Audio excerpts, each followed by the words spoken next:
सियाह होते जाता रहता है। और जब इंसान का ज़मीर मुर्दा हो जाता है तो अल्लाह तबारका व तआला कुरान में फरमाता है, उलाइका कल अनाम, वो इंसान नहीं जानवर हो जाता है। यही हाल यजीदियों का था। यजीदी इंसान नहीं, वो जानवर हो गए थे। उन्हें ना हुकूमत का कोई ख़तरा था, ना उन्हें अपनी नेक नामी और बदनामी की कोई परवाह नहीं थी।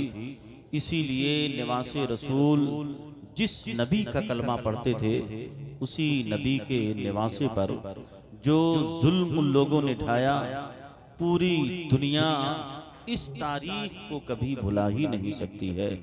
आप अंदाज़ा लगाएं, जब 10वीं मुहर्रमुल हराम को नवासे रसूल और तमाम नबी के घर वालों और हुसैन के तमाम साथियों को यजीदियों ने जब शहीद कर डाला, तो जानते हो उसके बाद यजीदियों का लश्कर अगर बढ़ा किसी की तरफ, तो जानते हो वो खेमे हुसैनी की तरफ। वही हजरत इमाम हुसैन जब घोड़े पे सवार होकर आप मैदानी कारजार में जा रहे थे, उस वक्त हजरत ज़ैनब ने आके यही कहा था कि भैया, ए मेरे प्यारे भैया, रसूलुल्लाह की मुक़द्दस शहजादियाँ और हजरत सकीना ये पूछ रही हैं कि बाबा जान कहाँ जा रहे हैं। जालिमों ने जब 6 माह के नन्हे असगर को नहीं छोड़ा, तो उनका हमारे साथ कैसा सुलूक होगा, और इस गरीबुल वतनी में किसके सहारे हमें छोड़कर जा रहे हैं। उस वक्त हजरत इमाम अली मकाम इमाम हुसैन ने क्या कहा था, ए मेरी बहन ज़ैनब, जाके कह दो मेरी बेटी सकीना से कि मैं अल्लाह और रसूल के हवाले छोड़कर जा रहा हूँ। हजरत इमाम अली मकाम इमाम हुसैन को जब शहीद कर दिया गया, तो जालिमों ने खेमे हुसैनी की तरफ बढ़े और तमाम खेमे को लूट लिया। और लूटने के बाद जानते हो, एक तरफ वहां पर यजीदियों की तरफ से जश्न का माहौल था, और जानते हो दूसरी तरफ नबी के घर वालों के जानते हो कटे हुए सर थे, उनके रौंदे हुए जिस्म पड़े हुए थे, जानते हो जख्मों से चूर थे, खून में लथपथ थे। तमाम अहले बैत को जानते हो ये अम्र इब्ने साद ने शिमर जिलजोशन खूली बिन यजीद के साथ कूफा के गवर्नर हाउस, और कूफा के उस वक्त कोई गवर्नर था जिसको उबैदुल्लाह इब्ने ज़ियाद कहा जाता है, कूफा के गवर्नर हाउस की तरफ इन तमाम शुहदा के सरों को और ये हुसैनी काफिला को भेजने की उसने तैयारी की। हजरत ज़ैनब वो थी जो मेरे आका मौला सल्लल्लाहु अलैहि वसल्लम, जानते हो इमाम अली मकाम इमाम हुसैन की ये बहन थी। तमाम खातून में अगर उस वक्त सबसे ज्यादा कोई दिलेर थी और सबसे ज्यादा कोई बाहिम्मत थी, तो वो कोई और नहीं, वो हजरत ज़ैनब ही थी। कौन ज़ैनब थी? वो ज़ैनब थी कि जिनके पास उनके 2 बेटे औनो मोहम्मद की लाश को जिन्होंने अपने हाथों से उठाया, अपने सामने उनकी लाशें पड़ी हुई है, मगर उनको कोई परवाह नहीं थी। उनको अगर परवाह थी तो जानते हो दीन इस्लाम की फिक्र थी। उनको अगर उस वक्त जानते हो किसी की फिक्र थी तो हुसैन की और नबी जानते हुसैन की फिक्र थी। इसीलिए हजरत ज़ैनब जब आपका लुटा हुआ काफिला कूफा की तरफ जब आपको भेजा जा रहा था, उस वक्त जब हुसैन के लाश के पास हजरत ज़ैनब का गुजर हुआ, तो हजरत ज़ैनब उस वक्त जानते हो चीख चीख कर कहती है, वाह मोहम्मदा, वाह मोहम्मदा, आप पर अल्लाह उसके तमाम फरिश्तों का दुरूद सलाम हो। हुसैन की लाश बेगौर कफन पड़ी हुई है, हुसैन का जिस्म खून में लथपथ है और उन पर हवा खाक उड़ा रही है। या रसूल अल्लाह, आपकी मुकद्दस शहजादियों को बेपर्दा कर दिया गया है, उनके सरों से दुपट्टे को छीन लिया गया है और उनको सामानों की तरह जानते हो ऊंटों पर बांध दिया गया है, और एक एक ऊंट पर 3-3 लोगों को सवार किया गया है। आप अंदाजा लगाओ, जब यजीदियों ने अम्र इब्ने साद ने जनत इमाम अली मकाम और आपके काफिले को कूफा की तरफ जब रवाना किया, तो कूफा की जब तरफ रवाना किया, कूफा जब ये लुटा हुआ काफिला जब पहुंचता करता है तो सबसे पहले इमाम अली मकाम इमाम हुसैन के सर मुबारक को उबैदुल्लाह इब्ने ज़ियाद के सामने दरबार में एक तख्त में रखा जाता है। वो बदबख्त जानते हो अपने हाथों में एक छड़ी लेता है और छड़ी लेने के बाद जानते हो हज़रत इमाम हुसैन के दंदाने मुबारक को आपके लबहाए मुबारक को ठोकर मारता है। उस वक्त जानते हो जब ये तमाम हरकतें कर रहा था वहां पर अल्लाह के एक रसूल के सहाबी थे जिनका नाम हज़रत ज़ैद इब्ने अरकम था। हज़रत सहाबी रसूल हज़रत ज़ैद इब्ने अरकम जब देखते हैं तो आपको सब्र नहीं होता है, बर्दाश्त नहीं होता है। इरशाद फरमाते हैं ए उबैदुल्लाह इब्ने ज़ियाद जालिम, मैंने अल्लाह के रसूल सरवरे कायनात सल्लल्लाहु अलैहि वसल्लम को इन्हीं आंखों से देखा है, इन्हीं लबों को चूमते हुए मैंने देखा है। तू अपनी छड़ी को जालिम उठा ले। ये किसने कहा? हज़रत ज़ैद इब्ने अरकम जो सहाबी रसूल थे उन्होंने ये कहा। हज़रत ज़ैद इब्ने अरकम जब कहते हैं तो जानते वो क्या कहता है, अगर आपके बूढ़े होने का ख्याल ना होता, आपके सहाबी होने का ख्याल ना होता तो अभी मैं आप तुमको कत्ल करवा देता। अल्लाह के रसूल सरवरे कायनात के सहाबी हज़रत ज़ैद फरमाते हैं तुझे मेरे बुढ़ापे का इतना ख्याल है, तुझे मेरे सहाबी होने का इतना ख्याल है और नबी के नवासे का कोई पासो लिहाज तेरे पास नहीं है। आप जानते हो उसी वक्त आप खिताब करते हुए और वहां से निकलते हुए जानते हो कूफा वालों से कहते हैं ए कूफा वालों, आए अहले अरब के लोगों, तुम सब के सब गुलाम हो गए हो। जिसने जानते हो जो तुम सब के सब गुलाम हो गए हो और आए जब तुम पर तुम्हारा हाकिम मुसल्लत कर दिया गया है तो जो अच्छों को कत्ल करता है और बुरों को गुलाम बना लेता है। और जानते हो तुम्हें ऐसा ही जानते हो सरदार मुबारक हो। और ये कहते हुए वहां से वो निकल जाते हैं और निकलने के बाद हज़रत ज़ैद इब्ने अरकम चले जाते हैं। इतने में थोड़ी देर के बाद मस्जिद से जानते हो अस्सलात अस्सलात की सदा आती है। उबैदुल्लाह इब्ने ज़ियाद वहां से चल देता है मस्जिद में और मस्जिद में जाने के बाद कूफा की जामा मस्जिद के मिंबर पर खड़ा होता है और खड़े होने के बाद वहां खुतबा देते हुए कहता है शुक्र है अल्लाह का, तमाम तारीफ उस परवरदिगार की जिसने जानते हो ये कहा कि अमीरुल मोमिनीन यजीद बिन माविया को अल्लाह ने फतह दी है और कज़्ज़ाब इब्ने कज़्ज़ाब हुसैन इब्ने अली को माज़अल्लाह जानते उसने कहा कि जानते अल्लाह ने उसे शिकस्त दी है। इतने में अल्लाह के रसूल सरवरे कायनात के एक और सहाबी हज़रत अब्दुल्ला इब्ने अफीफ अल अज़दी वो भी बैठे हुए थे उसी मस्जिद नबवी में, उसी जानते कूफा की जामा मस्जिद में बैठे हुए थे। और वो हज़रत अब्दुल्ला इब्ने अफीफ अल अज़दी वो कौन थे? एक नाबीना शख्स थे और जानते उनका अमल यही था कि वो जानते अल्लाह का जिक्र करने के लिए, नमाज अदा करने के लिए वो हमेशा मस्जिद उसी मस्जिद ही में बैठा हुए कूफा की जामा मस्जिद में बैठा रहा करते थे। जब उन्होंने देखा और उन्होंने अपने कानों से सुना क्या कि जानते ये उबैदुल्लाह इब्ने ज़ियाद हुसैन को झूठा कह रहा है, ये खड़े हो जाते हैं और गुस्से से कांपते हुए फरमाते हैं कि जानते हुसैन सच्चे थे और उनके वालिद गिरामी अली सच्चे हैं, उनके नाना जान सच्चे हैं। जानते हो ए मरजाना के बेटे, ए मरजाना तेरा तू झूठा है, तेरा बाप झूठा है, तेरा जो हाकिम यजीद है वो झूठा है। ये किसने कहा? जिंदाबाद जिंदाबाद इब्ने अफीफ अल अज़दी ने कहा। उन्हें अपनी जान की कोई परवाह नहीं। उसी वक्त उबैदुल्लाह इब्ने ज़ियाद ने आपको गिरफ्तार करवा लिया और गिरफ्तार करवाने के बाद सूली पर आपको लटका देता है।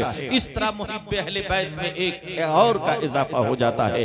आप अंदाजा लगाएं जानते यजीद का अभी और उबैदुल्लाह इब्ने ज़ियाद की शरारत, उसकी बदमाशी अभी बंद नहीं होती है। और आगे देख लीजिए जब हज़रत इमाम ज़ैनुल आबिदीन से जानते हो उबैदुल्लाह इब्ने ज़ियाद उनको भी जानते शहीद करना चाहा क्योंकि हज़रत ज़ैनब पहली मर्तबा ही नहीं कूफा आई थी। तारीख उठाकर देखोगे तब आपको पता चलेगा। मैंने पहले भी कथा बताया था हज़रत अली ने कूफा को ही राजधानी बनाया था।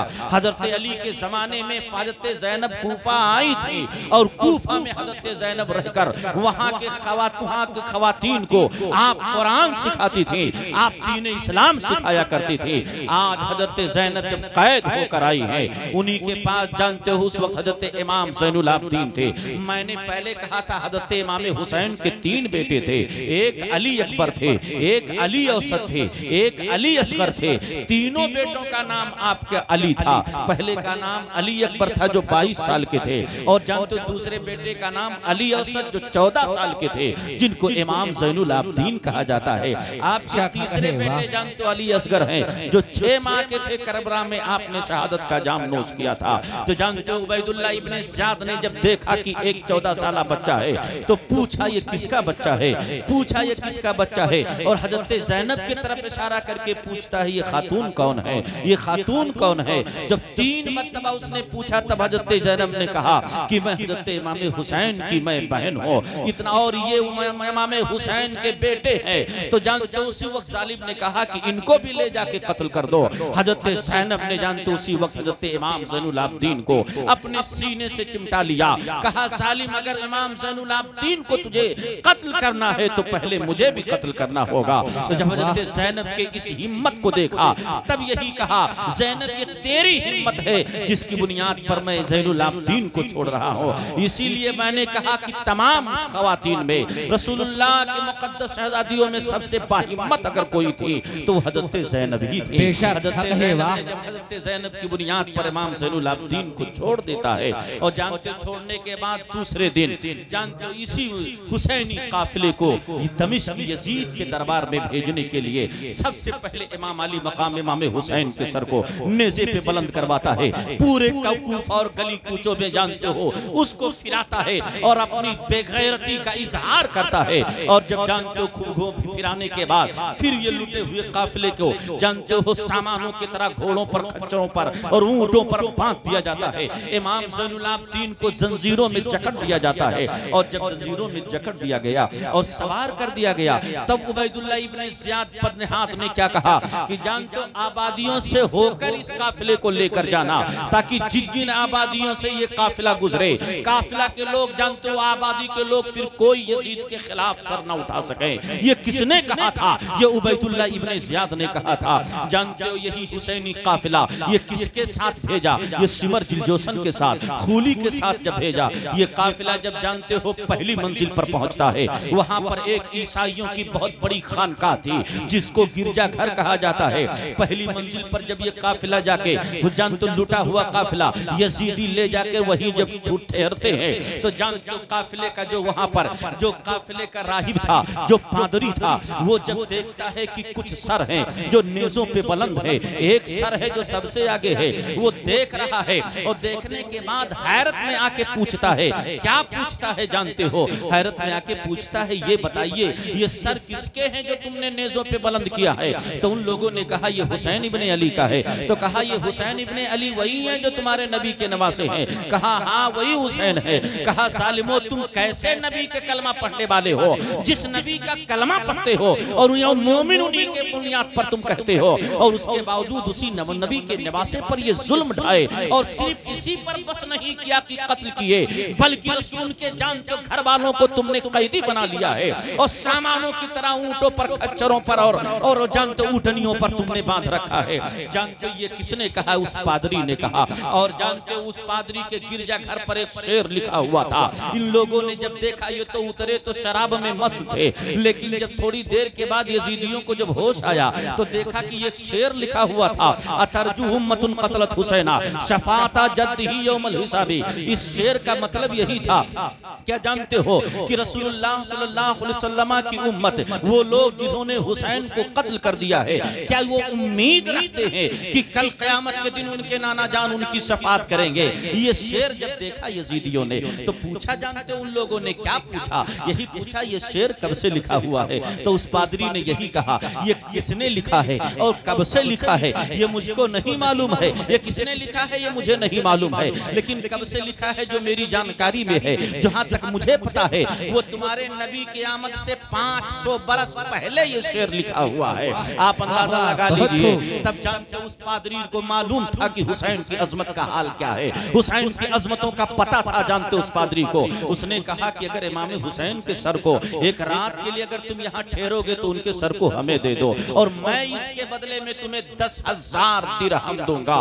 वो तो दिरहमो दिनार ही के बंदे थे, वो तो दुनिया के लालची कुत्ते बन चुके थे, इसलिए उनको पैसे ही की जरूरत थी। फौरन इसके बदले वो तैयार हो जाते हैं। वो जानते हो 10,000 की दिरहम की थैली देता है वो पादरी और उसके बाद हुसैन के सरे मुबारक को लेता है और लेने के बाद जाता है अपने मखसूस कमरे में दाखिल होता है। इमाम अली मकाम के सरे मुबारक को जाके और आपके चेहरे मुबारक से गर्दो गुबार को साफ करता है। आपके सरे मुबारक में जो खून लगा हुआ था, चेहरे में जो लगा लगा हुआ था उसको धुलता है और धुलके के बाद इत्र से मुअत्तर कर देता है और जानते हो सामने रखकर बैठ जाता है, अदब के साथ ताजीम के खातिर बैठ जाता है। अल्लाह तबारक व तआला ने उसके इस अदब को देखकर अल्लाह तबारक व तआला ने उसको अपनी रहमत में हिस्सा अता कर दिया, रहमत से हिस्सा अता कर दिया।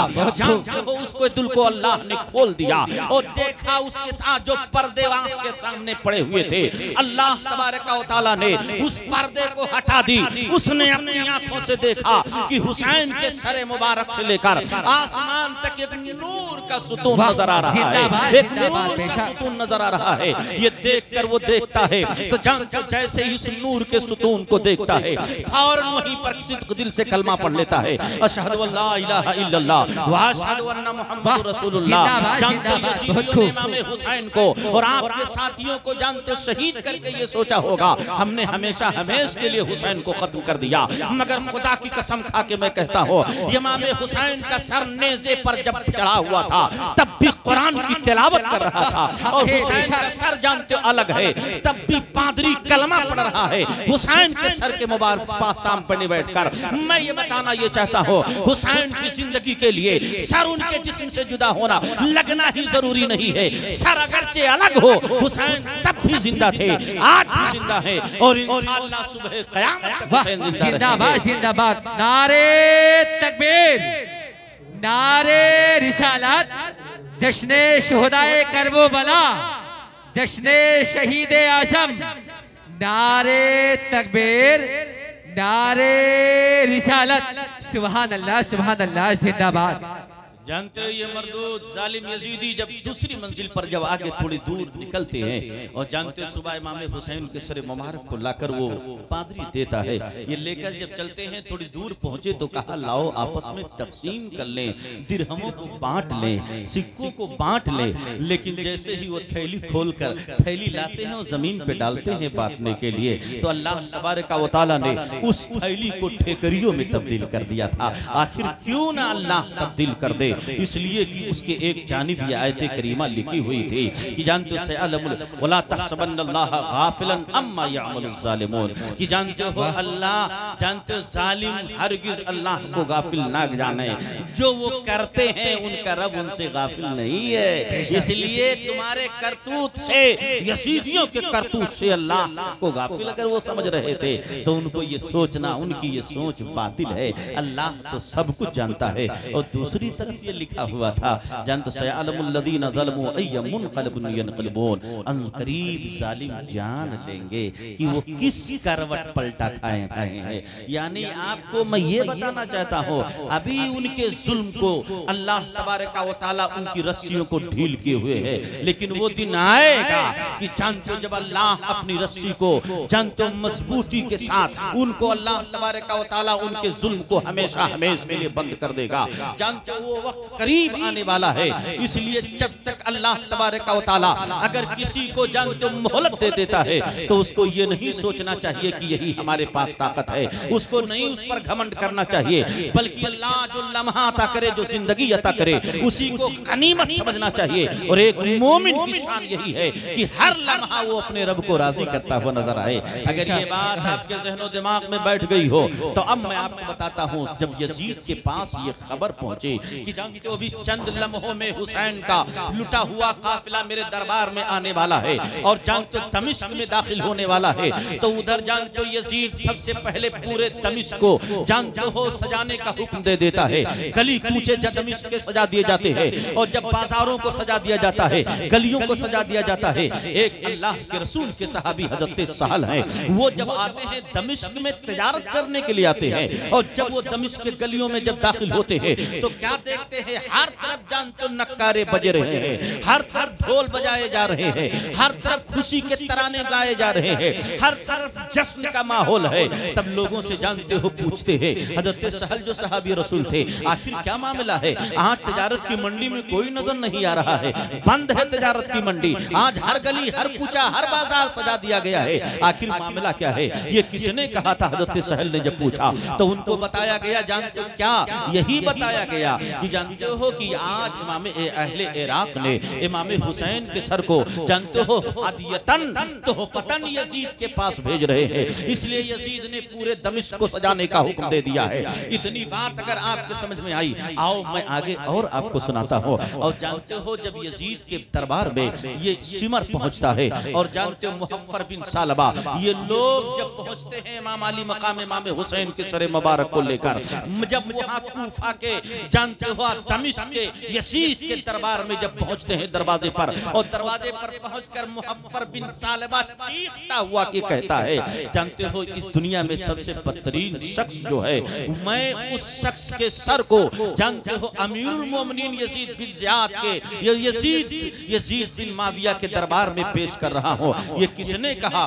जानते हो मुहफ्फर बिन सालबा ने जब ये कहा, तो उसी वक्त मैं आपको कहता हूँ, उस वक्त यजीद को जब देखा कि ये जब जितना काफिले के साथ लूटे हुए काफिले के साथ जितने लोग आए थे सबकी नजरें चढ़ी हुई थी, यजीद देखकर समझ जाता है, हालात को देखकर जायजा ले लेता है, वो समझ जाता है कि लोग नाराज हैं, फौरन वो जानते हो उसी वक्त रोना शुरू कर देता है और ये कहता है इस दुनिया में सबसे बदतरीन शख्स अगर कोई है तो वो है जिसको मुहफ्फर की मां ने सब जाना है, जिसको सालबा की मां ने जाना है। ये किसने कहा था? ये जानते यजीद ने कहा, और उस वक्त रोना शुरू कर दिया और ये कहा कि ए ज़ैनुल आबिदीन, अगर तुम्हारे वालिद गिरामी हुसैन का मामला मेरे हाथों में होता तो मैं उन्हें कत्ल करने की हरगिज़ इजाजत न देता, मैं नहीं उनको कत्ल करवाता। ये जानते क्यों इस तरह यजीद कह रहा था, उसकी वजह मैं आपको बयान कर रहा हूँ, वो बता रहा हूँ वजह क्या है। आज जानते हो जब किसी को हुकूमत मिल जाती है, यजीद को उसकी हुकूमत का खतरा लाहिक हो गया था, इसलिए कि अगर वो समझ रहा था कि अगर लोग नाराज हो जाएंगे फिर हमारी हुकूमत नहीं बन सकती है, इसलिए उसने फौरन यही कहा। क्या कहा? जानते हो यही कहा कि जानते हो अगर हुसैन का मामला हमारे उनके दरमियान होता तो मैं उनको कत्ल नहीं करवाता, मैं इस कत्ल से राजी नहीं हो, मैं जानते हो नाराज हूँ, मैं खुश नहीं हूँ कत्ल हुसैन से।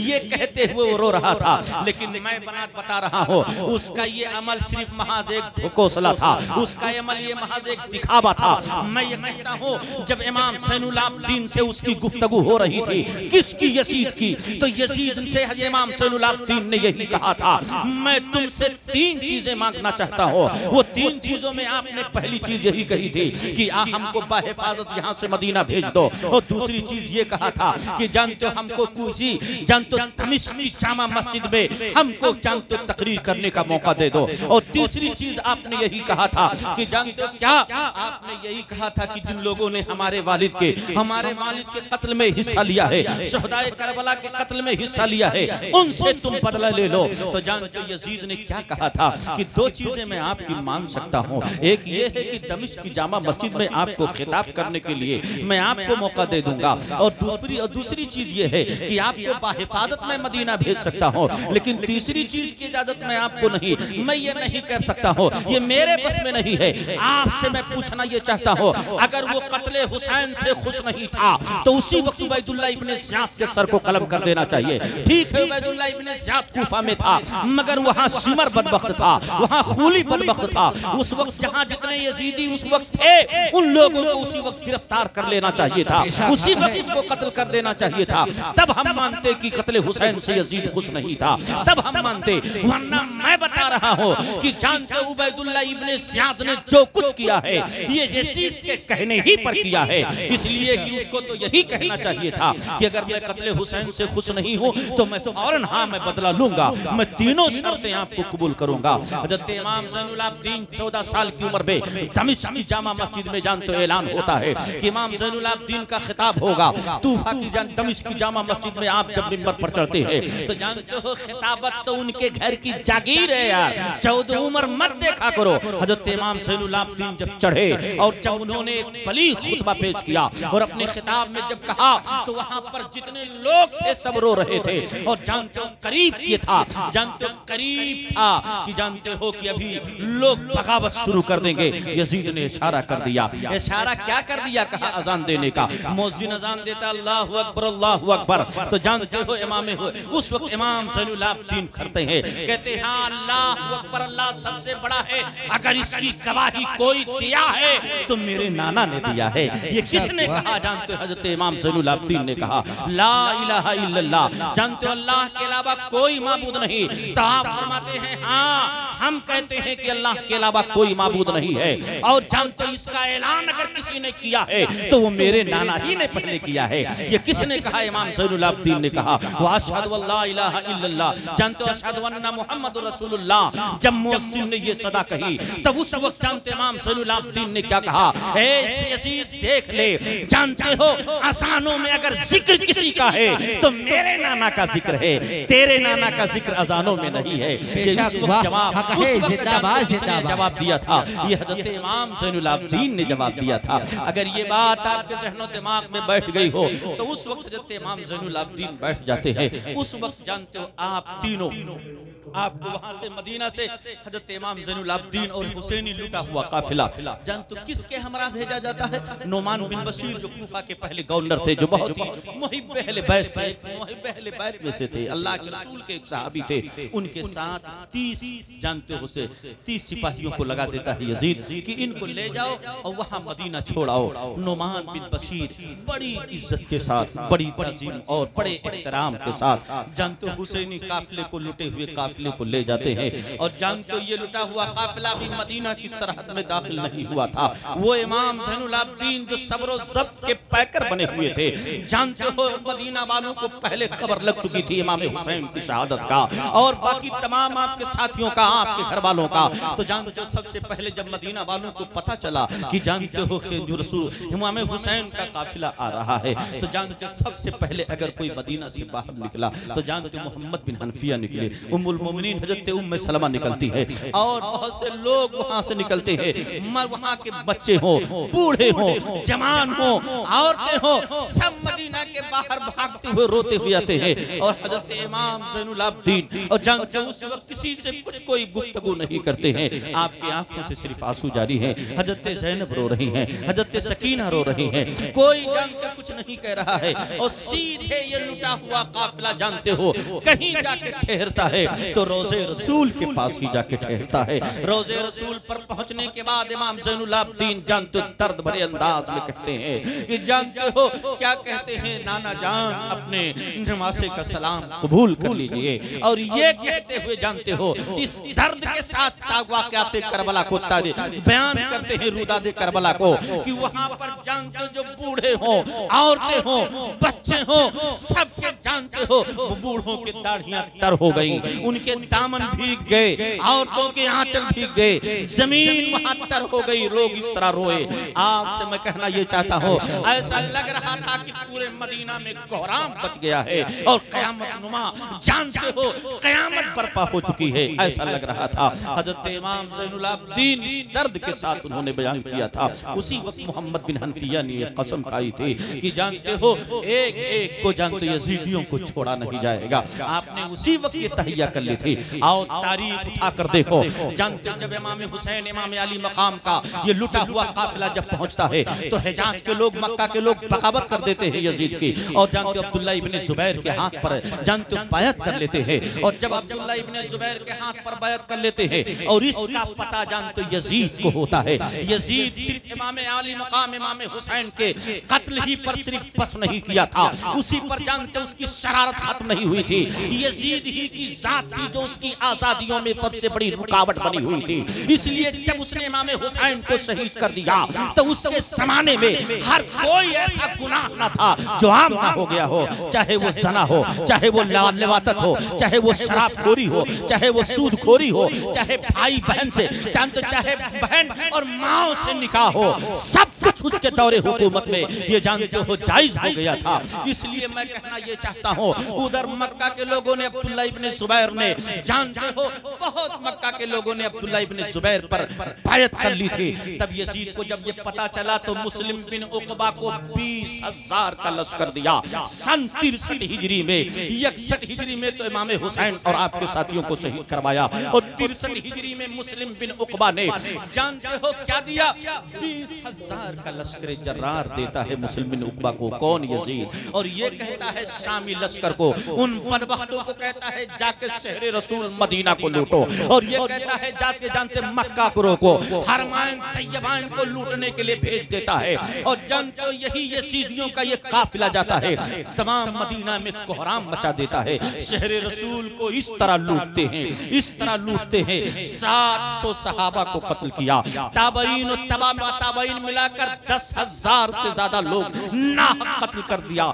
जानते हो ये किसने करवाया? ये सब यजीद ने करवाया। और इसी पर बस नहीं किया था, जानते हो औरतों पर अपनी फौज को 3 दिन के लिए हलाल कर दिया था। औरतों से वहां जना किया गया, 1000 औरतों के शिकम में नाजायज अमल ठहरा था। आप बताओ यजीद का ये करतूत माफ हो जाएगा? इसी पर सिर्फ बस नहीं किया था, जानते हो शहर रसूल वो मदीना, वो मस्जिद नबवी जो मेरे आका की मस्जिद है, उस मस्जिद में घोड़े बांधे गए और उस घोड़ों के लीद और पेशाब के छींटे मिंबर शरीफ पर पड़ रहे थे। आप मुझे बताओ मदीना शरीफ में मस्जिद नबवी में 3 दिन तक अजान नहीं हुई और शहर रसूल की गलियों में जानते हो नालियों में पानी नहीं, खून बह रहा था। ये सहाबा का खून बह रहा था, ताबईन का खून बह रहा था, तबा ताबईन का खून बह रहा था। आप अंदाजा लगाओ इतना कोहराम मचा दिया था। और जानते हो हजरत एक से एक के बारे ताबई में से हजरत सईद बिन मुसय्यिब थे। वो कहते हैं कि जानते हो मैं तो बिल्कुल पागलो दीवाना की तरह मस्जिद नबवी में घूम रहा था। मुझे लोग पकड़ते मगर दीवाना समझकर छोड़ देते, पकड़ते दीवाना समझकर छोड़ देते। जब लोग कई मर्तबा में पकड़ा गया फिर मुझे छोड़ दिया गया। मैं जानते हो उस वक्त जब मदीना मस्जिद नबवी में नमाज नहीं हो रही थी, मैं क्या करता? नबी की जाली के पास वहीं ठहरता।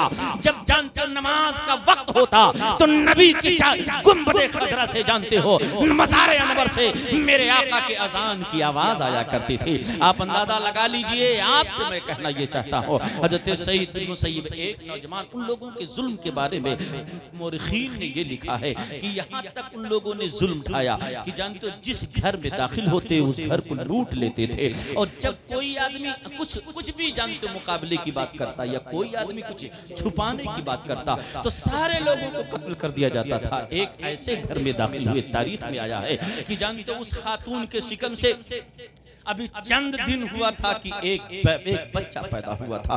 जानते हो चंद ही दिन हुआ था जब ये लोग दाखिल हुए। यजीदी जानते हो शामी बदबख्त जब दाखिल होते हैं वो खातून अपने बच्चे को सीने से चिमटा लेती है, क्योंकि वो जानती है इन लोगों ने जानते हो कई लोगों को बेदरेग कत्ल कर दिया है, कोई रहम इनके अंदर नहीं है। तो जानते हो जब वो अपने बच्चे को सीने से चिमटा लेती है तो ये लोग ये समझते हैं कि कोई कीमती चीज है अपने पास छुपा लिया है। कहा लाओ दो तुम्हारे पास जो कुछ है, कहा मेरे पास कुछ नहीं है और जो कुछ है तुम देख लो ले लो। लेकिन जानते हो जब देखा कि कुछ नहीं मिला तो पूछा ये बता ये क्या है, तो देखा कि उसका बच्चा है। एक जानते हो वही शामी बदबख्त एक यजीदी उस बच्चे का पैर पकड़ता है, कहता अगर तेरे पास अगर जो कुछ है नहीं निकालती है तो तेरे बच्चे को कत्ल कर दिया जाए। कहा मेरे पास अगर होता तो इस बच्चे पे सब कुछ निछावर कर देती, लेकिन मेरे पास कुछ भी नहीं है। मगर उस शामी बदबख्त ने कुछ ख्याल ना किया, बच्चे को लिया दीवार पर ऐसे मार दिया, बच्चे की गुद्दी जो सर की है वो फट जाती है, निकल जाया करती है। ये हाल था जानते हो यजीदी जालिमों का, ये हाल था यजीद के हुक्म पे भेजने वालों का। आप अंदाजा लगाइए उन्होंने इस तरह मदीने को लूटा है। उठाओ हदीस मुस्तफा को, मेरे आका मौला सल्लल्लाहु अलैहि वसल्लम ने क्या फरमाया है। वो मदीना जो जानते हो जो शहर रसूल है, जो अहले मदीना को जानते हो खौफ दिलाए और जो अहले मदीना से जानते हो जंग करे, अल्लाह तबारक व तआला मेरे आका फरमाते हैं उसे इस तरह पिघलाएगा जैसे पानी में नमक पिघला करता है। आप अंदाजा लगाओ वही मुस्लिम बिन उक़बा है जो मदीना को 3 दिन तक लूटता रहा। और एक नौजवान है उसकी बुढ़िया है जिसका नाम उम्मे यजीद है। जानते हो वही बुढ़िया, वो जानते हो उसके बेटे को गिरफ्तार कर लिया मुस्लिम बिन उक़बा ने। और गिरफ्तार करके बुढ़िया जब देखती है तो अपने बेटे को बचाने के लिए सब कुछ अपनी जान की बाजी लगाते हुए पहुंच जाती है, कहती है ए मुस्लिम बिन उक़बा मेरे बेटे को छोड़ दे, मैं बूढ़ी हो चुकी हूँ, मेरे बुढ़ापे का सहारा सिर्फ तन्हा मेरा बेटा है। तो जानते हो मुस्लिम बिन उक़बा उस तरह तिल मिला जाता है, कहता है इसकी हिम्मत कैसे हुई, लोगों अपने दरवाजे को बंद कर लेते हैं, अपने बेटे को अपनी जान की कोई फिक्र नहीं है। फौरन जानते उसी जिद में तलवार लेता है और उस नौजवान के सर को कलम कर देता है। कहता और बुढ़िया को जानते सर देकर उसके गोद के तरफ फेंकता है, कहता ले जा अपने बेटे को ले जा, तुझे अपनी कोई फिक्र नहीं, बेटे की फिक्र है।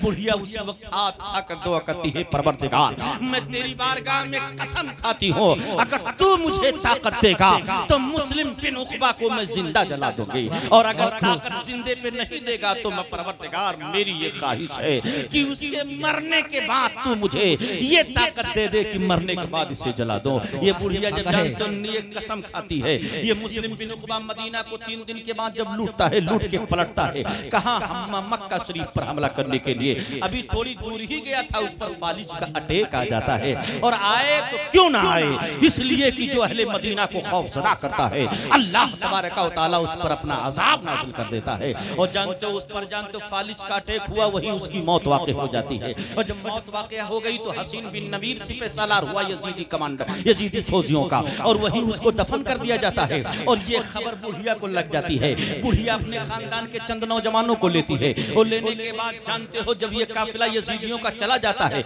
ये लश्कर चला जाता है यजीदियों का, तो वही पहुंच जाती है बुढ़िया, और जानते बुढ़िया पहुंचने के बाद अपने खानदान के नौजवानों से कहती है खोदो इसके कब्र को। जब उसके सर की तरफ से कब्र खोदी जाती है तो जानते हो सब के तरफ जब खोदी गई तो क्या देखा गया कि अल्लाह ने उस पर अजाब मुसल्लत कर दिया है, एक अजदहा है जो उसके सर को खा रहा है। तो जानते हो खानदान के जवानों ने कहा कि बूढ़ी माँ अब तुम चलो, वापस चलो, अपनी अपनी मन्नत मत पूरी करो, इसलिए कि अल्लाह का अजाब नाजिल हो चुका है। कहा नहीं, मैं अपनी मन्नत जरूर पूरी करूंगी, लिहाजा पैर की तरफ इसको खोदो। जब पैर की तरफ खोदा गया तो वहां भी एक अजदहा था, उसके पांव की उंगलियों को खा रहा था। कहा अब तो वापस चले चलो, इसलिए कि सर हो कि पैर हो, पूरे जिस्म में उसके अजाब नाजिल हो चुका है। बुढ़िया जानते हो अल्लाह की बारगाह में वजू बनाकर 2 रकात नमाज नफल पढ़ती है, और पढ़ने के बाद हाथ उठाकर दुआ करती है परवरदिगार तू अलीम व खबीर है, जानता है कि तेरी रज़ा के खातिर मैंने मन्नत मांगी थी, मेरी कोई ऐसी जानते अपनी सांस की बुनियाद पे नहीं, तेरी रज़ा के खातिर, इसलिए तू मुझे हिम्मत अता कर, और थोड़ी देर के लिए परवरदिगार तू अपनी अजाब को मौकूफ कर दे। जानते हो फिर बुढ़िया के अंदर इतनी हिम्मत आती है, एक छोटी सी छड़ी लेती है, जाके सांप के दुम पर मारती है, सांप अंदर चला जाता है। बुढ़िया फिर अपने खानदान वालों से कहती है निकालो इस मरदूद को, निकाला जाता है, उसके जिस्म को टुकड़े किया जाता है, आग जानते लकड़ियां इकट्ठा की जाती है, जलाई जाती है, जब तक वो जलकर राख नहीं हो जाता है, बुढ़िया तब अल्लाह का शुक्र अदा करके फिर वहां से जाती है।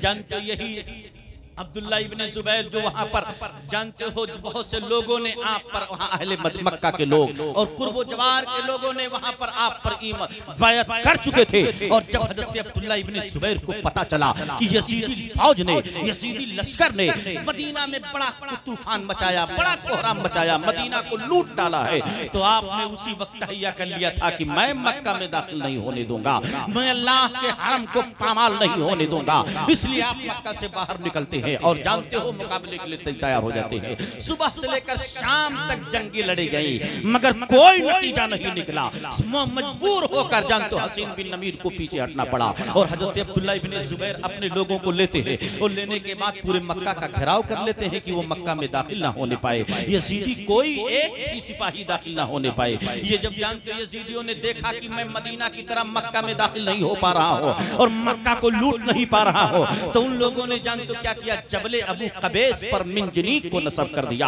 मिंजनीक कहा किसे जाता है, मिंजनीक जानते हो वो एक आला होता है जिसके जरिए पत्थरों को फेंका जाता है, तो जबले अबू कबेस ऊंची जगह पर है, अल्लाह का घर निचले जगह पर है, जो हमवार जगह है वो पहाड़ है, और पहाड़ पे जब उस मिंजनीक को नस्ब करता है और नस्ब करने के बाद बड़े बड़े पत्थर को फेंकता है, और जब बड़ा बड़ा पत्थर फेंका जाता है तो काबा के दीवार की जो छत है वो टूट जाती है और दीवारों में दरारें पैदा हो जाती है। थोड़ी देर के बाद हरम में काबा में इतने पत्थर इकट्ठा हो गए थे कि हरम शरीफ पूरा पट गया था, और उसके बाद रुई और राल के गोले आग का जानते गंधक बनाकर आग का गोला बरसाता है, और जानते एक आग का गोला जाता है खाने काबा पर गिरता है, खाने काबा का गिलाफ जलकर राख हो जाता है। ये किसने किया था, ये जानते हो हसीन बिन नबीर, ये किसके हुक्म पर, ये यजीद के हुक्म पर ऐसा किया गया था। आप जानते हो उधर मैं आपको बताना चाहता हूँ, ये एक दिन नहीं, 2 दिन नहीं, 1 महीना नहीं, 2 महीना तक यजीदियों ने जानते अहले मक्का को बहुत परेशान किया, मक्का को घर वालों से बाहर निकलने नहीं दिया, मगर मक्का वालों ने भी वो हिम्मत और जमा मर्दी दिखाई कि उनको भी मक्का के अंदर दाखिल नहीं होने दिया। सबसे पहले जब यजीद शहर हिम्स में मरा था, जानते हो यजीद कब मरा? 3 साल 7 माह कुछ दिन तक उसने हुकूमत की थी। जानते हो यजीद जब 64 हिजरी में यजीद जानते हो शहर हिम्स में जब मरा और उसके मरने की खबर हजरत अब्दुल्ला इब्ने जुबैर को मिलती है, तब हजरत अब्दुल्ला इब्ने जुबैर फरमाते हैं, ए जानते हो बदबख्तो तुम किसके लिए लड़ाई लड़ रहे हो? तुम्हारा तो बादशाह जो था वो तो मर चुका है, वो तो मर चुका है। तो उन लोगों ने ये समझा कि ये जानते हो अब्दुल्ला इब्न जुबैर जो है ये हमको धोखा दे रहे हैं। लेकिन जैसे 2 ही दिन के बाद उनको खबर पहुंच जाती है, किन को? हसन बिन नबीर को, कूफियों जानते यजीदियों को, कि वाकई यजीद मर चुका है। यजीद के मरने की हालत को अगर बताऊं तब आपको पता चलेगा। यजीद शहर हिम्स में जब मरा है तो जानते हो उसकी हालत मरने के हालत में क्या थी? जहां पर वो मरा था उसके दाहिने तरफ शराब की लबालब भरी हुई जानते सुराहियां वहां मौजूद थी और उसके पास जानते वो औरतें थी जो उसकी जाहिरी जिंदगी में नंगी उसके पास नाच किया करती थी। और जानते हो वो लोग आज उसके मरने के बाद वहां जानते हो रोती है और रोने के बाद ये कहती है, आज वो चला गया जो हमारे साथ खेलता था, आज वो चला गया जो हमारे साथ मस्तियां करता था, अब कौन हमारे साथ खेलेगा? जानते हो यजीद का ये सारा करतूत माफ हो जाएगा। आज उसके बावजूद भी यजीद को जन्नती साबित करते हैं मर्दों। खुदा की कसम मैंने सिर्फ यही कहा है इन वहाबियों देवबंदियों से, अगर यजीद से इतनी मोहब्बत है तो क्यों नहीं अपनी औलादों का नाम यजीद रखते हो? क्यों नहीं तुम दुआओं में ये कहते हो, ए परवरदिगार जो हश्र यजीद का करना वही हश्र हमारा भी कर, जहां यजीद को रखना वही हमको भी रख। हम तो जब भी रब की बारगाह में दुआ करते हैं अपने अमल पर कोई घमंड नहीं है, अपने अमल पे कोई भरोसा नहीं है, हम तो दुआ यही करते हैं, परवरदिगार हमें उस जन्नत को अता कर जो तेरे महबूब के मिल्कियत में है, वो जन्नत अता कर जिस जन्नती जवानों के सरदार हुसैन है। हमें जिंदाबाद, अल्लाहु अकबर, या रसूल अल्लाह, जिंदाबाद, अल्लाहु अकबर, या रसूल अल्लाह, सुभान अल्लाह, सुभान अल्लाह। आप देखें इसलिए यहाँ तो यजीद जब मरा, यजीद के मरने के बाद तमाम लोग जो यजीदी थे सब बिगड़ जाते हैं। और इधर हसन बिन नबीर पीछे जब हटता है तो अब्दुल्ला इब्ने जुबैर ने कहा एक एक को छोड़ना नहीं है, जहां तक इनका पीछा करके पकड़ सको एक एक को पकड़कर ज़िबा कर दो, इसलिए कि इन्होंने रसूलुल्लाह के शहर की हुर्मत को जानते पामाल किया है, किसी को छोड़ा नहीं जाएगा। अब्दुल्ला इब्ने जुबैर ने जब ये किया तो जानते मदीना पर जानते हो अब्दुल मलक ये बादशाह हुए। और अब्दुल मलक मुख्तसर के साथ मैं बयान करता हूँ, अब्दुल मलक जब बादशाह हुए तो अब्दुल मलक ही के जमाने में कूफा पर अगर किसी को तसल्लुत हासिल हुआ तो मुख्तार बिन उबैद को कूफा पर तसल्लुत हासिल हुआ। मुख्तार बिन उबैद पर जब कूफा पे तसल्लुत हासिल हो गया तो जानते उसने ऐलान करवाया, ऐलान तसल्लुत पाते ही और वहां का गवर्नर होते ही उसने कहा कल मैं ऐसे शख्स को कत्ल करवाऊंगा और लोगों मुझे एक एक का नाम पेश करो, एक एक का नाम बताओ जिन्होंने हुसैन के कत्ल में हिस्सा लिया था। हमें नाम चाहिए, मैं दुनिया में किसी एक को जमीन पर चलते हुए देखना नहीं चाहता हूँ। और मुख्तार ने जब ये कसम खाई और कहा कि लोगों अपने दरबार में, मुख्तार उसी कूफा के गवर्नर हाउस में कहता है कल ऐसे शख्स को मारूंगा जिससे अल्लाह राजी होगा, उसका रसूल राजी होगा। बहुत खूब, सुभान अल्लाह। ऐलान किया कल ऐसे शख्स को मारूंगा कि अल्लाह और रसूल राजी हो जाएंगे। तो जानते हो हसीम बिन असवद वहां बैठा हुआ था, वो समझ जाता है कि मुख्तार कल अमर इब्ने साद को जरूर मारेगा, कल अमर को मारेगा मुख्तार। इतने में जानते हो हसीम वहां से उठता है मुख्तार के दरबार से और उठने के बाद अपने बेटे को आके कहता है कि जा अमर को बता दे कि भाग ले, कल मुख्तार तुझे कत्ल कर देगा। रात की तारीखी है, कहाँ गए भाई, रात की तारीखी है, मुख्तार कहाँ गए भाई, सीटी ना ले। और जाके ये कहा कि कह दो कि मुख्तार कल तुझे कत्ल कर देगा, इसलिए कि उसने अपने दरबार में ऐलान किया। और इस तरह वो कह रहा था।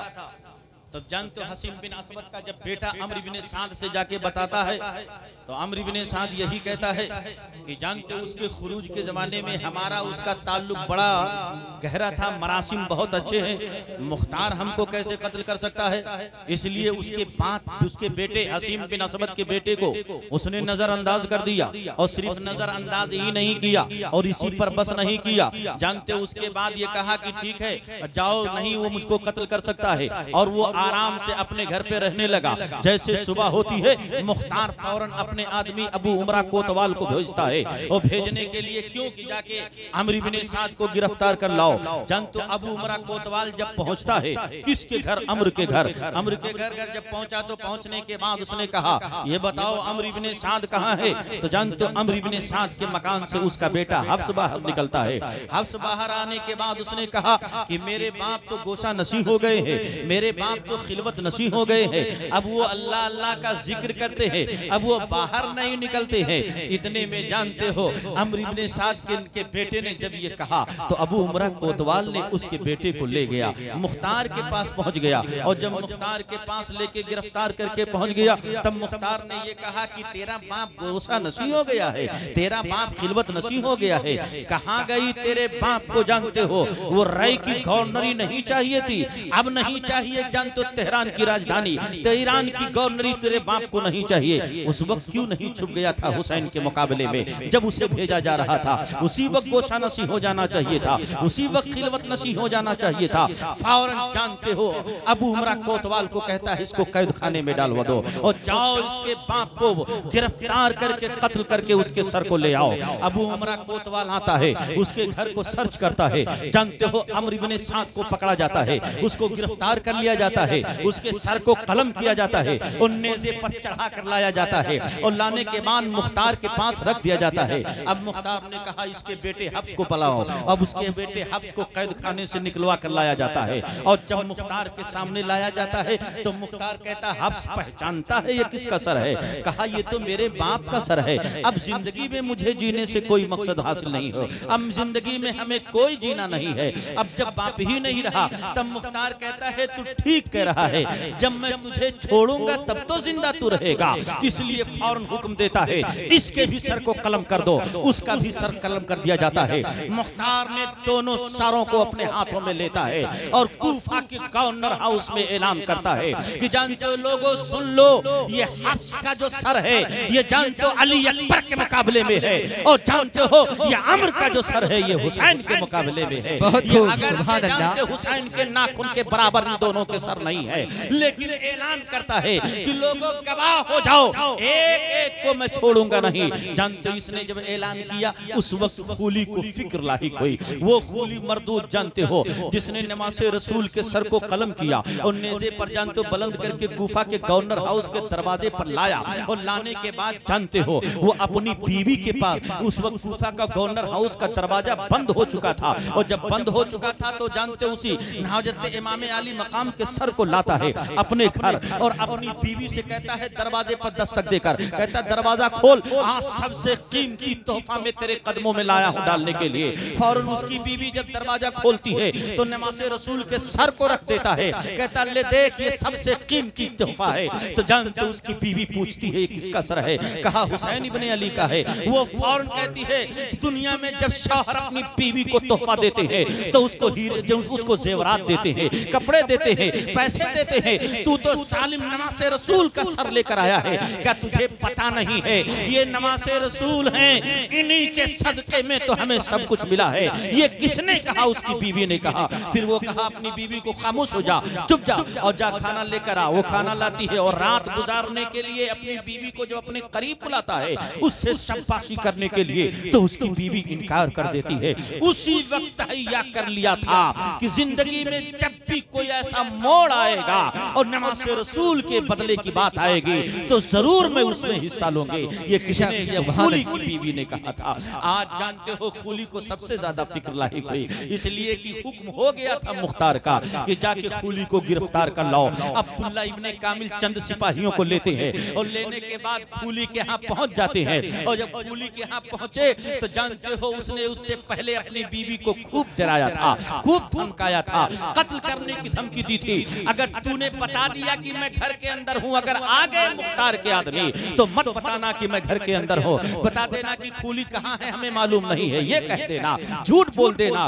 बीवी ने कहा ठीक है मैं झूठ बोल दूंगी। तो जानते जब अब्दुल्ला इब्ने कामिल मुख्तार के भेजे हुए सिपाही पहुंचते हैं और पहुंचने के बाद उन लोगों ने पूछा ये बताओ खूली कहाँ है, तो उसकी बीवी कहती है जोर से, जानते कहती है पता नहीं है कि खूली कहाँ है, मगर इशारा कर देती है इसी कोठरी में है, इशारा कर देती है कि इसी कमरे में है। आप देखो बीवी होकर इशारा कर देती है, ये जानती है ये इसी का मुस्तहिक है। आज इसको छोड़ा ना जाए, आज उसको कत्ल कर दिया जाए, और कत्ल क्यों ना किया जाए, अल्लाह जब जानते हो रस्सी को मजबूत कर देता है, जब किसी पर कस देता है, टान देता है, फिर कोई जानते हो अपने जुल्म को, उसके जुल्म को हमेशा हमेशा के लिए परवरदिगार मिटा दिया करता है। इसीलिए जानते हो खूली को जब इशारा कर देती है उसकी बीवी तो दरवाजा खोला जाता है। कमरे में जानते हो एक किनारे बहुत बड़ा टोकरा रखा हुआ था, उसी टोकरे के अंदर छुप कर बैठा हुआ था। आप मुझे बताओ हमारी जबान में उसको हम क्या कहते हैं?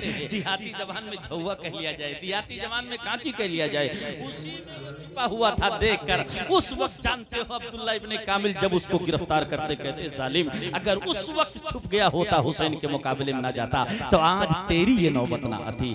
देख अल्लाह मुंतक़िम हकीकी है, जब अल्लाह बदला लेने पे आता है तो कोई बच नहीं सकता है। जानते हो खूली को जब गिरफ्तार किया जाता है तो खूली को जानते हो कूफा के गवर्नर हाउस में नहीं ले जाया जाता है, बीच चौराहे पे ले जाया जाता है। और जानते हो पहले उसके सर को, पहले उसके एक हाथ को, फिर दूसरे हाथ को, फिर पांव को, फिर दूसरे पांव को, फिर उसके सर को कलम किया जाता है और उसी टोकरे में रख दिया जाता है और आग लगा दी जाती है। जब तक वो मरदूद जलता है वहीं पर इंतजार किया जाता है। और जानते हो जब इंतजार और उसके घर वालों के सामने वो जलता रहता है, लोग देखकर उस वक्त जानते हो हैरत में पड़ जाते हैं। अब सबसे ज्यादा जानते हो किसी को डर लायक हुआ तो वो सिमर मरदूद को हुआ। वो जानते हो सिमर जिलजोशन को हुआ, वही सिमर मरदूद है। जानते हो एक सूरत बनी थी करबला में आग बुझने की, मगर आग लगाने का काम, पेट्रोल का काम सिमर ने मरदूद ने किया था। वो सिमर जब जानते हो ये देखता है कि मुख्तार एक एक को कत्ल कर रहा है तो वो फौरन वहां से निकलता है। और जब निकलता है तो उसके जानते उसके साथ वहीं के एक अब्दुल्ला बिन जियाई नाम था, वही उनके साथ थे। वो भी कहते हैं उसमें सिमर के साथ रहता था, मैं उसके साथ मैं भी भाग लिया।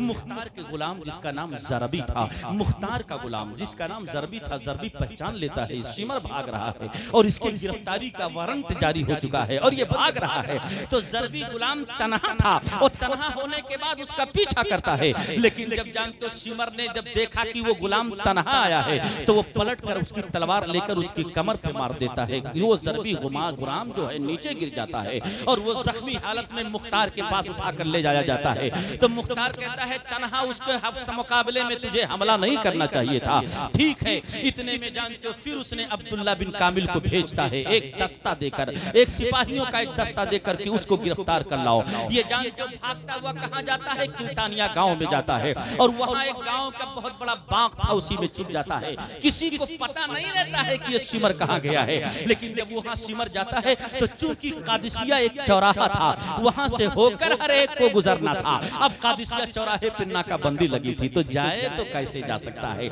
इसीलिए किल्तानिया गांव में वो छुपा रहा और एक किसान को बुलाया और एक खत लिखा। और खत किसको लिखा? मुसाब बिन जुबैर को भेजा। अब ले जाने वाला किसको तलाशा? एक किसान को। पहले वो इनकार कर देता है जाने के लिए कि मैं इतनी दूर तेरा खत नहीं ले जा पाऊंगा। तब उस किसान को ये मारता है, वो मार की तकलीफ की वजह से तैयार हो जाता है। और जब तैयार हो गया तो जानते हो किसान रोते हुए कादिसिया चौराहे से जब गुजरता है तो एक पुलिस वाला देख लेता है कि किसान रो रहा है। कहा क्यों रो रहे हो? कहा इसलिए रो रहा हूँ कि एक आदमी न जाने कहां से आया है, उसने मुझे ये खत दिया है मुसाब बिन जुबैर के पास भेजने के लिए और उसने मुझे मारा है। जब खत उसका देखा जाता है तो पता चल जाता है वो सिमर ही है। तब अब्दुल्ला बिन कामिल जानते हो उस रात की तारीकी में उसी बाग में सो रहा था। जानते हो उसको सोने की हालत में वहीं गिरफ्तार कर लिया जाता है और गिरफ्तार करके ले जाया जाता है और फिर उसी बीच कूफा में ले जाया जाता है और उसको उसके हाथ पांव को काट दिया जाता है, कुत्तों के आगे फेंक दिया जाता है। मगर अल्लाह जिसकी लाश को इबरत बनाना होता है, कुत्ते भी उसके गोश्त को नहीं खाते हैं। हक है, हक है। ये वो जालिम बदबख्त इंसान था। अल्लाह तबारक व तआला ने जानते एक एक को बदला लेना, जानते उस रब की मर्जी थी, इसलिए मुख्तार ये आगे एक एक कर को कत्ल करता जा रहा था। 3 लोग ऐसे थे जिसका नाम जानते हुसैन जहनी थी, और एक का नाम मालिक बिन महार भी था, और एक का नाम नुसैर बद्दी था। ये 3 शख्स थे जिन्होंने हुसैन के कत्ल में हिस्सा लिया था। कोई तीर बरसाता था, कोई नेजा बाजी करता था, कोई तलवार चलाता था। ये तीनों कादिसिया में रहते थे। और जानते हो मुख्तार ने जब ये कहा लोगों एक एक का नाम बताओ, कहीं भी रहते हो मैं छोड़ूंगा नहीं, तो रात की तारीकी में अब्दुल्ला बिन कामिल को भेजता है, उसको गिरफ्तार करके लाओ। तीनों को कादिसिया से उनको लोगों को गिरफ्तार करके लाया जाता है। रात ही में मुख्तार दरबार लगवा देता है, रात में दरबार लगवा देता है और कहता है कि जानते हो तुमने हुसैन के कत्ल में हिस्सा लिया है, इस वक्त मैं चाहता हूँ हुसैन की जियारत करना चाहता हूँ। जालिमों जियारत कराओ हुसैन को, नमाज़े रसूल को मैं देखना चाहता हूँ। तुम लोगों ने जानते हो वही तो हो नमाज़े रसूल पर तीर बरसाए, ज़रा नेज़ा बरसाए, जानते हो यही तुम लोगों का काम था, तलवारों से तुमने वार किया, मैं देखना चाहता हूँ। उन लोगों ने से एक दूसरे ने कहा जानते हो क्या कहा, ए मुख्तार मुझे माफ कर दे, मुझे मजबूर किया जा रहा था ले जाने के लिए। कहा मजबूर अगर किया जा रहा था तो तू जानते क्यों नहीं नमाज़े रसूल पर कुर्बान क्यों नहीं हो गया? तू इसी उम्मीद पर तो रहा कि जानते दुनिया भी मिलेगी, और ये सोच रहा था कि अब मरना नहीं है। क्या तुझे नहीं मालूम है कि तेरी दुनिया भी खराब हो गई और तेरी आखिरत भी खराब हो गई है? लिहाजा हुसैन की जियारत कराओ मुझे। जब तीनों एक के बाद दीगरे मिन्नतों समाजत करने लगे, कहा किसी को नहीं छोड़ा जाएगा। सबके एक एक आज़ा को कटवाया और कटवाने के बाद टोकरी में रखवाया और अपने दरबार में वो जलवा दिया, ये बताने के लिए कि कोई कहीं भी छुपा हो किसी को नहीं छोड़ा जाएगा। ये किसने कहा? आप जरा सोचिए तब आपको पता चलेगा। हकीम बिन तुफैल ताई वो मरदूद था जिसने जानते हज़रत अब्बास अलमबरदार के जिस्म से जानते शहादत के बाद आपके जिस्म से कपड़ा निकाल लिया था। जानते हकीम बिन तुफैल ताई वो मरदूद था जिसने नवासे रसूल इमाम हुसैन की पेशानी पर तीर मारा था। तो जानते हो अब्दुल्ला इब्ने कामिल को भेजता है मुख्तार जाके गिरफ्तार करने के लिए। तो मुख्तार गिरफ्तार करने के लिए अब्दुल्ला बिन कामिल को जब भेजा तो जाता मुख्तार को जब गिरफ्तार कर लिया जाता है उसको, किसको? इसी हकीम बिन तुफैल ताई को। तो जब उसके घर वाले उठकर अदी बिन हातिम के यहाँ चले जाते हैं। अदी बिन हातिम कूफा का एक ऐसा बासर इंसान था जिसका अदी का मुख्तार का बड़ा गहरा ताल्लुक था। तो जानते हो हकीम के घर वाले अदी के पास चले गए, यानी अदी के पास चले गए, कह दिया कि जाके मुख्तार से आप सिफारिश कर दो ताकि मेरा बेटा हकीम बच जाए, हकीम बिन तुफैल बच जाए, उसकी कोई गलती नहीं है। भेजा उस पर तोहमत लगाई जा रही है, मुख्तार के आदमी बिला वजह उसको गिरफ्तार कर लिए हैं। तो जानते हो अदी उठता है और सीधे मुख्तार के पास पहुंच जाता है। मुख्तार के पास जब पहुंचा तो अब मुख्तार ने पूछा, ए अदी बिन हातिम कैसे मेरे पास आना हुआ? कहा मैं आपके पास जरूरत के तहत आया हूँ। कहा क्या जरूरत है? कहा हकीम बिन तुफैल को तुम्हारे आदमी गिरफ्तार कर लिए हैं, मैं आया हूं ताकि तुम उसको छोड़ दो। कहा नवासे रसूल को कत्ल में जिसने हिस्सा लिया है और तुम उसको छुड़ाने के लिए, और वो भी वो शख्स की जिसने पेशानी रसूल पर, वो पेशानी जिसको मेरे आका चूमा करते थे, उस पर तीर चलाया है, और अब्बास अलमबरदार के जिस्म से जिसने कपड़ा उठाया है उसकी सिफारिश करने के लिए चले आए हो। तुम्हें जुरात कैसे हुई सिफारिश करने के लिए? तो अदी ने क्या कहा? नहीं ये सारे इल्जामात बेबुनियाद हैं, उस पर जो तोहमत लगाएगी गलत है, वो कहीं कत्ले हुसैन में हिस्सा लिया ही नहीं है। तब जानते हो मुख्तार ने कहा अगर बात यही है, अगर तुम कहते हो तो बात अगर यही है और सच्चाई भी यही है, तब तो अगर हमारे आदमी गिरफ्तार करके ला रहे हैं तो मैं उसे रिहा कर दूंगा। उधर पर जानते मोहिब अहले बैत बैठा हुआ था, वो वहां से उठकर निकल जाता है और सीधे अब्दुल्ला बिन कामिल जब गिरफ्तार करके ला रहे थे तो रास्ते में जाके बता देता है कि इस मरदूद हकीम बिन तुफैल को ले चलोगे मुख्तार के पास। तो वहां अदी बैठा हुआ है, अदी ने सिफारिश की है और मुख्तार ने कबूल कर लिया है, और हम लोग जानते हैं कि ये कूफा में करबला में हुसैन के मुकाबले में गया है, लिहाजा ले चलो इस मरदूद को। उसको एक खाली सुनसान मकान में ले जाया जाता है, मकान में कोई नहीं रहता था, वो जानते हो पुराना मकान था, उसमें ले जाया गया। तब जानते हो उसके हाथ पांव को बांध दिया गया, उसके कपड़े को निकाल दिया गया। अब कहा कि तूने जानते हो वादे इंतकाल शहादत के बाद हज़रत अब्बास को तूने नंगा किया था और तेरी जिंदगी में तुझे नंगा कर दिया गया है। देख अब तूने हज़रत इमाम हुसैन पर तीर बरसाए हैं, जब तक एक तीर तूने बरसाया है और जब तक तेरे जिस्म को 6 तीरों से छेद दिया जाएगा। लिहाजा तीरों से बारिश का, अब्दुल्ला बिन कामिल कहते हैं बारिश कर दो तीरों से, जितना तीर आज कमान में है सब खाली कर दो। जानते हो इतने तीर मारे जाते हैं जब तक उसकी जानते मौत वाक़ई नहीं होती है, तीर बरसाए जाते हैं। और जब जानते हो उधर से अब्दुल्ला बिन कामिल पहुंच जाता है मुख्तार के पास, और मुख्तार के पास जाके कहता है कि मुख्तार जानते हो हकीम बिन तुफैल तुमको मार दिया गया, कत्ल कर दिया गया। कहा कि तुम्हें तो गिरफ्तार करने के लिए भेजा था, कत्ल क्यों कर दिए? कहा आपके चाहने वालों ने कहा कि हम इसको तीर बरसाना चाहते हैं इसलिए मार दिया गया। आदि जानते हो कहता है कि अब्दुल्ला इब्ने कामिल से गुस्से में बात करते हुए कहता है, ए जालिम तू जानता है कि मैं यहाँ हूँ और मुख्तार मेरी सिफारिश कबूल कर लेगा इसीलिए तूने कत्ल करवा दिया है। तो जानते हो वो भी जवाब देना चाहते थे, अब्दुल्ला बिन कामिल भी जाके जवाब देना चाहते थे, लेकिन मुख्तार ने मना कर दिया। कहा कोई बात मत बढ़ाओ, जाने दो, जो होना था वो भी हो गया है। इसलिए जानते हो हकीम बिन तुफैल ताई को भी छोड़ा नहीं गया, उसको भी मार दिया गया। एक एक यजीदी को छोड़ा नहीं मुख्तार ने जो उस वक्त कूफा में थे या इर्द गिर्द कहीं भी छुपे हुए थे। अब जानते हो उबैदुल्लाह इब्न ज़ियाद जो मूसिल का गवर्नर हो चुका था, मूसिल का गवर्नर हो चुका था, इब्राहिम बिन मालिक उस्तुर को जानते हो उसने एक लश्कर दिया। किसने? मुख्तार ने। कहा जाओ मूसिल पर हमला करने के लिए। उधर उबैदुल्लाह इब्न ज़ियाद को भी पता चलता है कि तब जानते हो वो भी 20,000 का लश्कर लेता है। सन 67 हिजरी है, 6 साल का जमाना है, मुहर्रम की 10 तारीख है। आप याद कीजिए 6 साल बीता है, सन 67 हिजरी है। 61 हिजरी में हजरत इमाम हुसैन को शहीद किया गया था, सन 67 हिजरी है और मुहर्रम की वही 10 तारीख है। जानते हो सुबह से लेकर दोपहर तक दोनों फौजें आमने सामने टकराती है और शाम आते आते जानते हो उबैदुल्लाह इब्न ज़ियाद को शिकस्त हो जाती है। और दोपहर के बाद जब उसे शिकस्त हो गई तो जानते हो वो कौन सी जमीन थी? वही मैदान करबला है, वही नहर फरात के बिल्कुल करीब है, वहीं उसको गिरफ्तार कर लिया जाता है। और गिरफ्तार करने के बाद जानते हो उबैदुल्लाह इब्न ज़ियाद का सर कलम कर दिया जाता है, वहीं उसके तमाम साथियों का सर कलम कर दिया जाता है। अब वहां पर इब्राहिम बिन मालिक उस्तुर ने कहला भेजा मुख्तार को कि उबैदुल्लाह इब्न ज़ियाद को कत्ल कर दिया गया है, उसका सर कलम कर दिया गया है। तब जानते हो मुख्तार ने पूरा कूफा सजाने का हुक्म दे दिया कि आज कूफा को सजा दो। और जब कूफा सजाया जा रहा था तब मुख्तार के दरबार में भेजा गया उबैदुल्लाह इब्न ज़ियाद का सर, और उबैदुल्लाह इब्न ज़ियाद का सर मुख्तार के सामने रखा गया। और मुख्तार के सामने जब रख दिया गया तब मुख्तार ने तमाम कूफा वालों से कहा, कूफा वालों गवाह हो जाओ, अल्लाह तबारक व तआला मुंतक़िम हकीकी है। रब ने जब बदला लिया, अभी 6 साल का अरसा नहीं गुजरा है, यही वो बदबख्त इंसान है, यही वो जालिम इंसान है जिसने नमाज़े रसूल को और अहले बैत पर वो जानते कोई ऐसा जुल्म नहीं था जो ढाया ना हो, लेकिन आज उसको बदला देना था, आज उसको सारे करतूतों का बदला देना था। देख लो आज उसी जगह पर जहां हुसैन का सर रखा हुआ था आज इस जालिम का रखा हुआ है।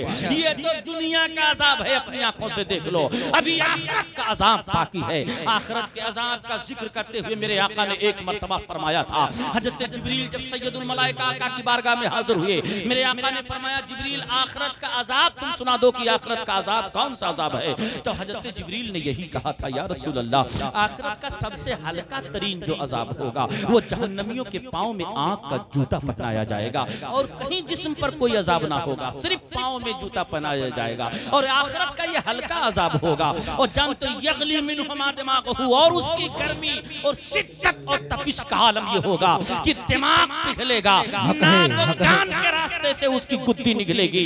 ये आखिरत का हल्के अजाब का आलम है। जो सख्त तरीन अजाब होगा उसका आलम क्या होगा अंदाजा लगा लीजिए। एक सांप नमूदार होता है गैब से और उसके नाक में दाखिल होता है, मुंह से निकलता है, फिर मुंह में दाखिल होता है, नाक से निकलता है। पूरे दरबारी देख रहे हैं कि गैब से सांप आया कहां से, और एक नहीं, दो नहीं, 3 मर्तबा निकलता है, कभी नाक से, कभी मुंह से, कभी मुंह में दाखिल होता है, कभी नाक में दाखिल होता है। आखिरी मर्तबा जब दाखिल हुआ तो फिर गायब हो जाता है। मुख्तार ने कहा लोगों देख लो, दुनिया का भी अजाब, कब्र का भी अजाब उस पर मुसल्लत कर दिया गया है। आप जरा अंदाजा लगाइए, यही मैं कहना ये चाहता हूँ। ऐ लोगों, ये जो जिन्होंने इमाम हुसैन के कत्ल में हिस्सा लिया था, एक एक यजीदी को जानते हो मुख्तार ने छोड़ा नहीं, और जो किसी वजह से दूसरी जगह चले बच गए उन पर अल्लाह का अजाब नाजिल हो। हो चुका था, क्योंकि अल्लाह के रसूल सरवरे कायनात से रब ने यही वादा किया था कि ए मेरे महबूब, जानते हो मेरे महबूब, जिस तरह यहूदियों ने हजरत ईसा अलैहिस्सलाम के हजरत ईसा अलैहिस्सलाम हजरत जकरिया अलैहिस्सलाम को जानते हो कत्ल किया था, उसी तरह जानते हो तो हमने उनके बदले में 70,000 यहूदी को और आपके नवासे के कत्ल में जिन लोगों ने हिस्सा लिया 70,000 यजीदी और 70,000 यजीदी 1,40,000 यजीदियों को कत्ल करवाऊंगा। इसका क्या मतलब हुआ? एक बात मैं आपको बता दूं, एक जानते हो हुसैन के मुकाबले में 22,000 का लश्कर था और अल्लाह ने अपने महबूब से 1,40,000 यजीदियों के कत्ल की बात क्यों कही? उसकी वजह मैं आपको बताना चाहता हूँ। जानते हो 22,000 का लश्कर सिर्फ वही सिर्फ हुसैन के दुश्मन थे और कोई नहीं था। आओ मैं बताता हूँ उस हदीस की रोशनी में जिसकी शरह में मुफस्सिरीन फरमाते हैं, अगर कहीं पर कोई जानते हो बुरा काम हो रहा हो, बुराई कोई का काम हो रहा हो और लोग जानते हो उसको बुरा जानते हो, तो गोया ऐसे ही है कि गोया उसमें वो शरीक ही नहीं है। लेकिन अगर कोई आदमी जानते हो बुराई का काम कहीं हो रहा हो और वो आदमी नहीं पहुंच पाया, लेकिन उसकी ये नीयत होती कि अगर मैं वहां होता तो जरूर वो देखता, मैं वहां होता तो जरूर उसमें शामिल होता। तो इसी यही हाल यजीदियों का था। अगरचे यजीद ने 22,000 का लश्कर जानते हो करबला में भेजा था, लेकिन बहुतों की ख्वाहिश यही थी कि अगर यजीद मुझसे कह देता तो मैं भी जाता, मुझसे कह देता तो मैं भी जाता। और जो लोग कत्ले हुसैन से राजी थे, ये सारे के सारे कत्ले हुसैन में शामिल उनको किया गया। इसलिए अल्लाह ने अपने महबूब से ये फरमाया कि 1,40,000 यजीदियों को मैं कत्ल करवाऊंगा। आप अंदाजा लगाए, इस तरह पूरी दुनिया से आज जो लोग जानते हो इमाम हुसैन के खिलाफ खड़े हैं और यजीद की तरफदारी करते हैं, वो कुछ बचे खुचे यजीदियों की औलादों में से है। या मैं अल्लाह तबारक व तआला की बारगाह में दुआ करता हूँ। मुख्तार के बारे में आपने वलमा से बारहा सुना होगा, इसने शानदार कारनामा किया, बाद में भी जानते उसने खुदाई का दावा कर दिया, नबूवत का दावा कर दिया और ये कह दिया कि मेरे बाद जिब्रील आया करते हैं, वही लाया करते हैं। इसलिए हजरत अब्दुल्ला इब्ने जुबैर ने मुख्तार को कत्ल करवा दिया था। इस तरह की तारीख आप उठते जाएंगे, उलमा की ज़बानी सुनते जाएंगे। इसी पर मैं अपनी बात को ख़त्म करता हूँ। अस्तग़फिरुल्लाह रब्बी मिन कुल्लि ज़ंबिन व अतूबु अलैह।